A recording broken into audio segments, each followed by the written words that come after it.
for me, Dawson was annoying, but then first he was seeing Joey as a friend. Joey liked him. Then they started going out, but somehow, somewhere in the middle, Pacey comes up and is like, "What?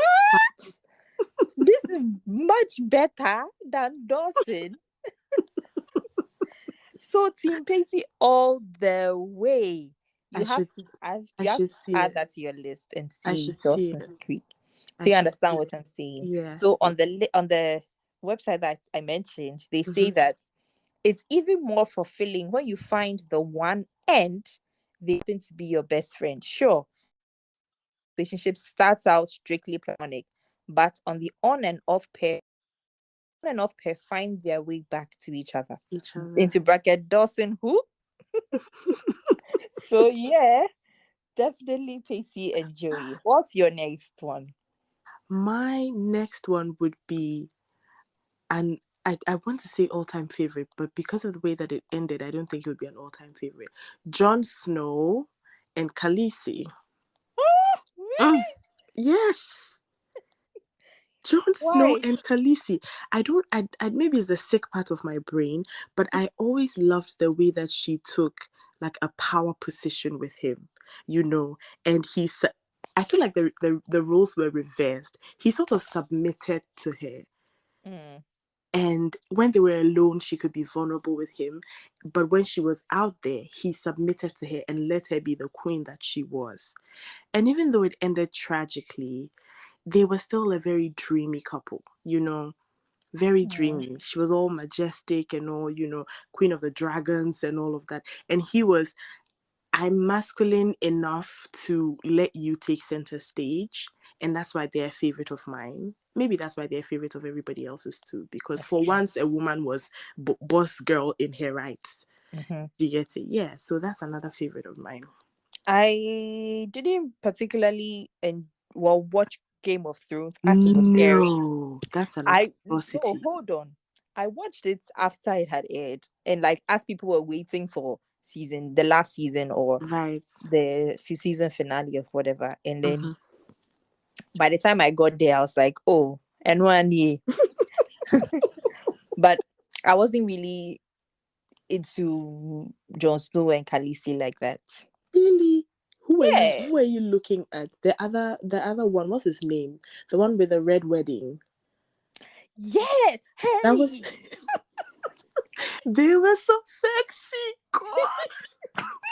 The one that they killed all of them. Right? They were so sexy. The black girl. She was black, wasn't she? Yes. Oh my God, so dreamy. And that man, he had hair. What was his name? Wow, who didn't have hair? Who didn't have hair? I've forgotten her name. Like the man that she was in a relationship with, or that she liked. They killed them at the red wedding. The black girl. That was the king of the north. After his dad was beheaded. What's his name? I've forgotten his name. The man's son, Ned Stark's son, who succeeded the throne. That was her husband, the king in the north. I've forgotten everything of that story. We'll come back to it. That was the king in the north. Yes, at the time that was the wedding it was their wedding, wasn't it? Yes, and they killed everybody, including the bride and groom. How tragic. No stone left unturned. Oh my God. Okay, so I have another one for you. Jane the Virgin, Jane and Raphael. Oh Jesus. God, hold me. I'm fake. Do you know, apart from how toxic that was, that's the kind of boyfriend I was. Hey! You want Raphael? Yes. Because he has money. Yes. Yeah, not just because he has money. He's tall. He's sexy. He's a little crazy. I want all of it. You know how it just reminded you of your watching telenovela days. Oh, I mean, God. obviously, Jane the Virgin is like, it's already a telenovela, Telenovela, yeah. but then they've just westernized it.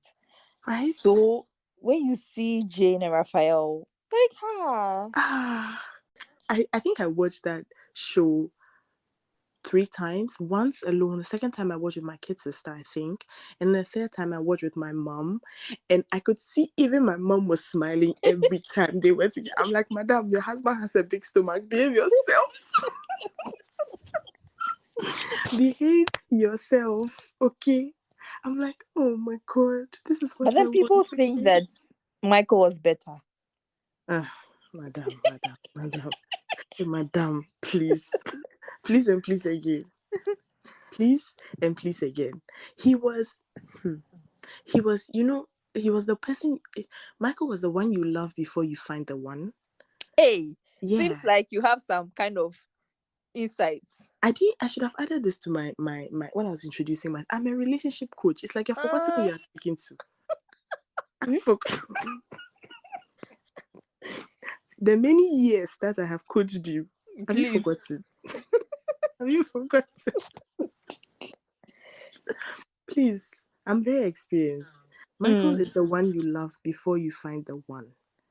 And when you meet the one like Raphael, nothing, no amnesia, no crazy ex-wife. Don't let your girlfriend stop you from meeting the love of your life. What are you talking about? Please, please, please. So the website says that from the beginning, we were invested in Jane and Raphael's connection, aka Jane's accidental artificially insemination of Raphael's baby. They were so supportive of each other's dreams always, no matter the obstacle. Damn you, Sin Rostro. They always come back to write the book, follow your passion. You can love your love. Hey, you can have love and career aspirations at the same time. Love that, says Rachel Bowie. So Jane and Raphael from Jane the Virgin. Very, very, very, very lovely couple. Yeah. What's your next one? My next one would be Jake and Amy from Brooklyn Nine-Nine. Oh, Jake Nine-Nine. Also, rest in peace to Captain Holt. Andre. How do you mention his last name? Please, I really, really beg you. Captain Holt. Captain Holt is enough. Everybody knows who he is. Please. I really beg you. So Jake and Amy. Jake and Amy, I thought were an unusual pair. Because in the beginning, I really didn't think they were going to put them together. But really? No, I didn't think they were going to put them together. I thought they were going to be like the, always at each other's throats kind of couple, and only at work, where they support each other, but then they're in competition with each other all the time. So when they started introducing the romantic feature or factor, I felt like they pushed it a little hard. Because Jake did not have a romantic bone in his body in the beginning. Not one. He's so fool. Maybe one of the silliest characters I've seen in the sitcom. And Amy was a little bit of a prude, So for them to be able to combine those two characters was just genius. I think it was incredible writing, and they merged it so beautifully all the way through to marriage, to getting pregnant, all of that. It was so beautiful to watch how they could both be quirky and still do nice things for each other, and still be romantic, and still be vulnerable with each other, and accept each other's flaws, because there were many, especially on Jake's side. Please, plenty flaws. I see you ending up with somebody like that, though. Me, like Jake. Why did you scream me like Jake like that? You don't want to. Jake, what you do? Is that what you want?